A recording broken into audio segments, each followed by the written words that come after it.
Gente, essa semana eu fui num evento, né? Um evento acadêmico até. E uma coisa me incomodou bastante e eu reparei que é uma atitude, né? Um jeito de se comportar que acontece nos eventos, assim, nos painéis, que não é só em evento acadêmico, é em qualquer evento, inclusive evento de quadrinho, rola muito. Eu acho que a gente precisa conversar um pouco sobre isso.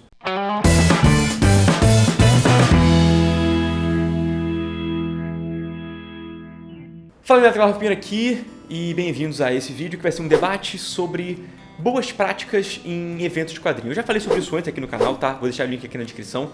Mas eu falei sobre como se comportar numa mesa de um artista. Então se você vai na mesa de alguém, né, e você, sei lá, fica parado na mesa dele, fica conversando com ele, puxando assunto que ele quer vender. Tem várias coisas que não se deve fazer numa mesa de evento, mas se você quer falar sobre isso, o link tá aqui embaixo para esse outro vídeo.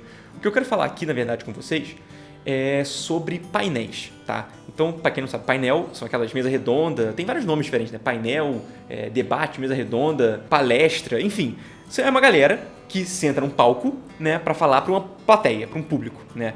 E é sobre um tema geralmente. Então, sei lá, é um painel sobre quadrinhos independentes. Aí chama pessoas que têm a ver com esse tema para falar sobre aquele tema. É um painel sobre steampunk. Aí, sei lá, chamam pessoas que têm a ver com steampunk para falar sobre aquele tema. E aí, geralmente tem um moderador, mas não é necessário, né? O moderador é o cara que fica no palco junto com os convidados para puxar debate, né? Então, e um steampunk foi criado quando? Vocês gostam mais dos derivados do dieselpunk ou do original steampunk? Sei lá, coisas assim, né? Mas nem sempre precisa. Às vezes os próprios convidados podem fazer esse bate-volta e fazer um negócio interessante. O legal é que geralmente, né, no final desse evento que é o painel, que geralmente durou 1 hora e 40 minutos, mas depende muito do painel, rola uma rodada de perguntas, né? E é legal a rodada de perguntas porque as pessoas da plateia, né, que foram assistir isso, estão interessadas nesse assunto, devem ter provavelmente dúvidas, né, que não foram citadas durante a palestra ou painel. Então elas podem falar, levantar a mão e falar: convidados, e tal coisa e tal coisa. E os convidados vão e respondem. Isso geralmente é limitado também, né, porque não tem tempo para, enfim, perguntas infinitas, mas é um negócio que geralmente dura aqui, uns 10, 15 minutos ali. Então é pouco tempo. Então o ideal é que as pessoas façam perguntas sucintas para respostas serem legais, poder ter várias respostas. O que eu vejo acontecer o tempo todo, isso me tira do sério, são pessoas que, na hora da pergunta, levantam a mão, né, e aí pegam o microfone e não fazem uma pergunta. Eles falam sobre como eles entendem aquele assunto. Ou então, falam sobre qualquer coisa e não é uma pergunta, só querem fazer parte da conversa, tipo, fazer parte do clubinho, sabe? E isso, cara, é feio em vários níveis, tá? Primeiro, é feio porque você tá pagando de pavão, sacou? Tipo, ninguém tá ali pra te ver. As pessoas estão ali pra ver as pessoas do palco. Se você quer falar com as pessoas sobre isso, grava um vídeo na internet, sei lá, vai falar com os palestrantes depois do evento. Não tem porquê você parar todo mundo que tá lá pra ver outra pessoa e você ficar puxando o holofote, tipo, olha pra mim, aqui, ó, eu sei, olha só como eu sei desse conteúdo. É deselegante, tá? É feio e você tá gastando tempo de todo mundo. Sabe o que parece? Parece aquelas aulas de faculdade, né? Que o professor explica um conteúdo e aí ele fala: alguma pergunta, gente? E aí o cara da primeira fila levanta a mão e não faz nenhuma pergunta, ele só repete o que o professor falou, só para dizer pro professor que ele sabe daquele assunto, ele entendeu aquele assunto. E ninguém gosta desse cara, tá? Ninguém quer ser esse cara, não seja esse cara, por favor, tá? Porque assim, as pessoas não estão lá para isso, entendeu? Elas querem fazer perguntas. Então, num evento, se você monopoliza o microfone, começa a falar e ter um debate com a galera, até você pode entender muito daquele assunto. E geralmente isso acontece, tá? Geralmente essa galera que fala muito é uma galera que entende daquele assunto que está sendo debatido. Mas se você quer ter um debate com os palestrantes, né? Não faça isso em público, entendeu? Depois que acabar a palestra ou o painel, você vai falar com os caras, fala: fulanos, eu vi o assunto de vocês e tal. E conversa com eles, chama os caras para tomar um café, sei lá. Essas pessoas também são acessíveis. Tirando quando são painéis com, sei lá, malucos da Warner, na CCXP. Mas em geral, em eventos, especialmente em eventos acadêmicos, sacou? E eventos menores de quadrinhos, as pessoas que estão no palco geralmente estão no evento, entendeu? Quando acaba o painel, elas vão descer e você vai poder conversar com elas. Então, pra que ficar alugando as pessoas do palco e as pessoas da plateia com você se mostrando, sacou? É meio tosco, entende? Então assim, eu entendo que no meio artístico e no meio acadêmico também, né, existe uma coisa de egolatria, de que todo mundo quer ser o cara que sabe aquele assunto, entendeu? Eu passo por isso, eu faço isso às vezes também, é uma coisa que eu tento me policiar pra não fazer. Mas assim, só você tá curtindo fazer isso, sacou? O resto do público tá te odiando nesse momento e às vezes o cara é tão chato que até quem tá no palco tá tipo: tá bom, cara, eu já entendi. Legal, pode crer, sabe?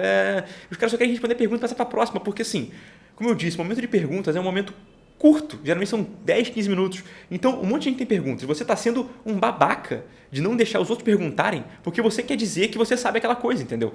É um negócio que me incomodou muito. Eu fui num evento recentemente e aconteceu isso. Cara, tipo assim, eram 20 minutos de pergunta e foram 2 pessoas pegando o microfone e elas só falaram, não fizeram nenhuma pergunta. E ficaram cada uma falando 10 minutos, entendeu? O painel tinha 40 minutos e na verdade ele teve 1h10 porque tinham 2 pessoas aleatórias que pegaram o microfone e ficaram falando. E claramente o moderador desse negócio, a moderadora desse debate, queria encerrar, tava fechando o tempo já, falou, tipo, ela queria tentar falar, tipo, obrigado, e tipo, tá bom. E a pessoa não interrompia a moderadora para continuar falando.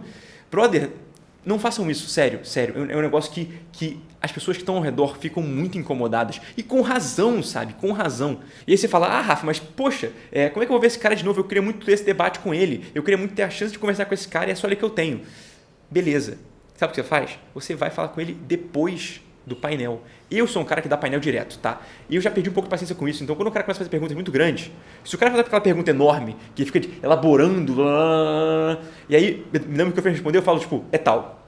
E férias. Grosso, entendeu? Porque o cara gastou todo o tempo que ele tinha de resposta minha pra fazer uma pergunta idiota, entendeu? Até a pergunta às vezes é boa, as perguntas às vezes são boas, mas não precisava de um preâmbulo de 5 minutos de explicação e contexto para aquela pergunta. Era só falar, Rafa, e tal coisa e tal coisa? Eu vou falar, tal coisa. E vou elaborar sobre isso, entendeu? Porque esse é o propósito desse momento de perguntas e respostas. Agora, o que eu faço também? Quando acaba o painel, geralmente eu fico ali em volta da mesa uns 10 minutinhos também para que as pessoas que têm perguntas pessoais ou querem trocar ideia realmente, ficar conversando comigo sobre o assunto, venham falar, entendeu? Então, se você quer trocar uma ideia comigo ou com quem quer que seja que esteja no palco, sacou? Conversa com o cara depois do painel. A hora de perguntas é para fazer perguntas, não é para conversar com o palestrante, tá? Por favor, era isso que eu tinha para dizer. Estou um pouco estressado com esse assunto porque, sério, era um negócio que eu tinha pergunta para fazer nesse momento. Eu estava nesse evento, não vou falar qual é para enfim, não vale a pena. Mas assim, eu queria fazer uma pergunta, né? Era uma pergunta genuína, sacou? Uma pergunta para as pessoas. Eu não pude fazer porque as pessoas alugaram o microfone falando abobrinha, entendeu? Falando coisas que todo mundo que estava ali já sabia, porque as pessoas estavam basicamente repetindo o que foi falado no palco, porque era uma painel sobre aquele assunto, entendeu? E essa pessoa que estava falando era uma professora importante. Tipo, ela é importante, ela sabe daquilo. A gente entendeu que ela sabia daquilo. A gente entendeu que ela sabia daquilo quando ela começou a cantar o currículo, entendeu? Eu sou fulano, eu já fiz isso, sei lá onde, já publiquei tal. E tipo, tá, ninguém se importa, sacou? A gente quer ouvir a pergunta que você tem pra fazer pra eles. A gente não quer saber quem você é, sabe? Então, enfim, é isso, gente. Não seja esse cara ou essa pessoa e vamos criar um ambiente de evento, um ambiente de painéis que seja proveitoso para todo mundo, que todo mundo aprenda, todo mundo fique enriquecido com aquele conteúdo, tá? E não seja um momento de ser pavão e mostrar que você é importante, tá? É isso. Então, curte muito, se inscreve, como você já sabe, e no mais, aquele abraço. E, gente, se vocês querem falar comigo num evento, só venham falar comigo. Não precisa pegar o microfone e falar num painel. Você pode vir na minha mesa e trocar uma ideia comigo, eu vou ser super simpático, porque a gente tá lá pra isso, tá? Conversem com as pessoas, não aluguem o microfone delas, tá? É isso. Abraço.